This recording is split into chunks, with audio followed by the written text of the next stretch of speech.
अस्सलाम वालेकुम जी। साराना का सलाम कबूल कीजिएगा। आप सबको बहुत मुबारक हो। मुल्क में एक बार फिर इंसाफ का बोलबाला हो गया और हकदारों को उनका हक मिल गया।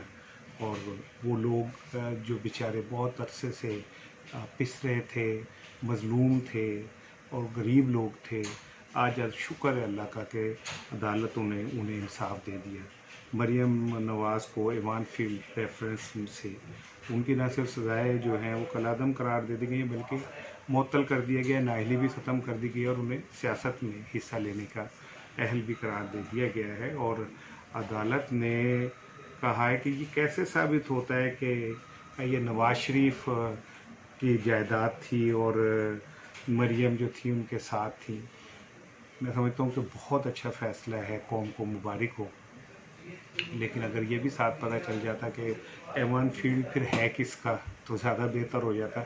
कम से कम ये पता चल जाता कि जिसमें नवाज शरीफ के बच्चे रह रहे हैं वो किसकी मिल्कियत है और वो किसके पैसों का बना हुआ है। लेकिन चलें, जिन्होंने सज़ाएँ दी थी उन्होंने सज़ाएँ माफ़ कर दी। इस मुल्क के अंदर को कानून और इंसाफ के मुताबिक तो होता नहीं, मसलहतों और सियासी जोड़ तोड़ के हवाले से होता। मरियम ने बिल्कुल ठीक कहा था कि ताकत का जवाब जब तक आप ताकत से नहीं देते कुछ नहीं होता। उन्होंने ताकत का जवाब ताकत से दिया, उन ताकतवर हलकों को हिला के रख दिया, उनके खिलाफ जो दिल चाहा बोला, जितना कुछ बोल सकती थी बोल दिया। और वो जो कह रही थी कि कहीं भी आपको प्लेट में कुछ नहीं मिलता, आपको छीनना पड़ता है ताकतवर तबकों से, तो उन्होंने साबित कर दिया कि वो ताकतवर तबकों के बराबर की ताकतवर है। और चले माशाल्लाह ये जो रिजीम चेंज हुई थी उसके अब जो नताइज हैं वो खुल के सामने आने लगे हैं।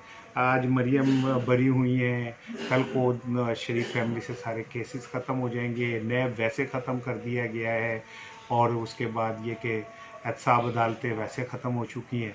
तो मेरा ख्याल है कि एक बहुत अच्छा फ़ैसला है कौम के लिए। कम से कम कौम के मुंह पे थप्पड़ आई है, कम से कम कौम। लेकिन दिलचस्प बात यह कि कौम के अंदर कोई ज़मीर नामी चीज़ हो तो शायद इसका रद्द-ए-अमल भी आए। लेकिन चूँकि हमारा खुद अपना ज़मीर मर गया है, हमारे आंखों के सामने चोरों डाकुओं को ताज पहनाए जाते हैं। अब कल को कोई बईद नहीं है कि कराची में भी अल्ताफ़ हुसैन को वापस लाया जाए और उनको लाके उनसे कहा जाए कि हम माफ़ी मांगते हैं, अदालतें उन्हें बरी करें, तमाम मुकदमात से बरी करें, अदालतें उनको जो उन पे इल्ज़ामात लगे वो भी बरी करें। क्योंकि इस मुल्क के अंदर किसी बात का कुछ पता नहीं है। जो ताकतवर लोग हैं, ये अदालतें, ये कानून, ये सब कुछ उनके लिए है। अब मुझे नहीं पता कि मेरी इस गुफ्तगू से अदलिया का वक़ार मजरूह हो रहा है या अदलिया के फ़ैसलों से अदलिया का वक़ार मजरूह हो रहा है, मैं ये नहीं कहना चाहता। लेकिन मेरा तो सिंपल सा एक सवाल है कि अगर मरियम साहिबा जो आपने आज फ़ैसला आया है और उसमें उनको कहा गया कि वो बिल्कुल मासूम हैं और उनका तो इससे कोई ताल्लुक़ ही नहीं है, तो फिर सवाल ये पैदा होता है कि इतनी देर तक मरियम को जो खींचातानी हुई वो किस मकसद के लिए हुई थी, उसके पीछे क्या असल गेम थी। और ये कैसे हुआ कि जैसे ही रिजीम चेंज हुई और रिजीम चेंज होने के बाद जो लोग आए, वो लोग जो अदालतों को मतलूब थे तैयारों में बैठ के आए, वो लोग जिनके पर फ़र्द जुर्म लगनी थी उस दिन उन्होंने वजारत उज़्मा का हल्फ उठा लिया। तो फिर ये तय कर लिया जाए कि ये मुल्क जो है एक ऊपर की सतह के ऊपर जो चंद ख़ानदान है उनका मुल्क है। हमारा गरीब का बच्चा जो है वो साइकिल चोरी में पकड़ा जाए तो उसकी 10 साल तक ज़मानत नहीं होती। गरीब का बच्चा बिजली चोरी में पकड़ा जाए तो उसकी ज़मानत नहीं होती। इशारा काट ले तो उसकी माफ़ी कोई नहीं है। और इस मुल्क के अंदर जो सुप्रीम कोर्ट जो सबसे सुप्रीम है, वो कहती है एक ख़ानदान को कि ये सिसिलियन माफिया है और यूँ है वो है। उसके बाद इस्लामाबाद हाई कोर्ट कहती है नहीं ऐसा नहीं है, ये तो बहुत मासूम नेक लोग हैं। अच्छी बात है, चले शहबाज शरीफ साहब को वजारत उज़्मा मिल गई, उनके बेटे को वजारत आला मिल गई। आज उन मरियम के से सियासत के पाबंदी ख़त्म हो गई, नेक्स्ट प्राइम मिनिस्टर वो होंगी, उसके बाद जुनेद सफदर हो जाएंगे। और ये जो इंडिया से चीज़ें आनी वानी दामादों के लिए ये भी रहेंगी, क्या है, इससे क्या फ़र्क पड़ता है।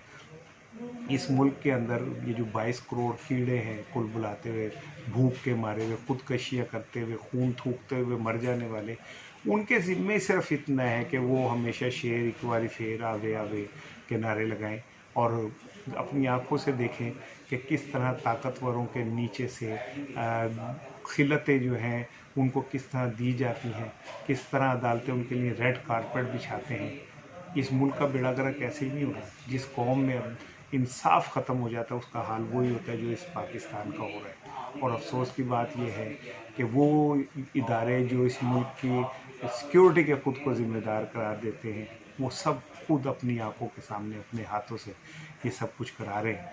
और रिजीम चेंज अमेरिका की जो ख्वाहिश थी कि इमरान खान को साइड पे कर दिया जाए, वो हो गए। और उसके बाद जो लोग आए उन्हें कहा गया कि आपके तमाम गुनाह माफ़ हो जाएंगे, आप एक दफ़ा इमरान को रिप्लेस करें, बाकी हम खुद संभाल लेंगे जो कुछ करना है। और वैसा हो गया। मरियम की नाअहली ख़त्म हो गई, उनकी सज़ाएँ ख़त्म हो गई। और इसके बाद ये कि नैब जो है उसको कहा गया कि तुम्हें तो तफ्तीश ही नहीं करनी आती। लेकिन क्या कोई नैब के अफसरों को भी फिर पकड़ेगा कि अगर आपको तफ्तीश करनी नहीं आती तो आपने इतने साल कौम का सरमाया क्यों ज़ाया किया तफ्तीश के नाम पे, लंदन जाना, इधर उधर जाके तहकीकात के नाम पे? कुछ भी नहीं होगा। इसलिए नहीं होगा कि ये मुल्क ताकतवरों का है, डाडों का है, वडेरों का है, चौधरियों का है, जरदारियों का है, शरीफों का है। ये मुल्क ही इनका है और ये मुल्क इन्हीं का रहेगा। हम तो ऐसे रोते रहेंगे, पीटते रहेंगे, हंसते रहेंगे।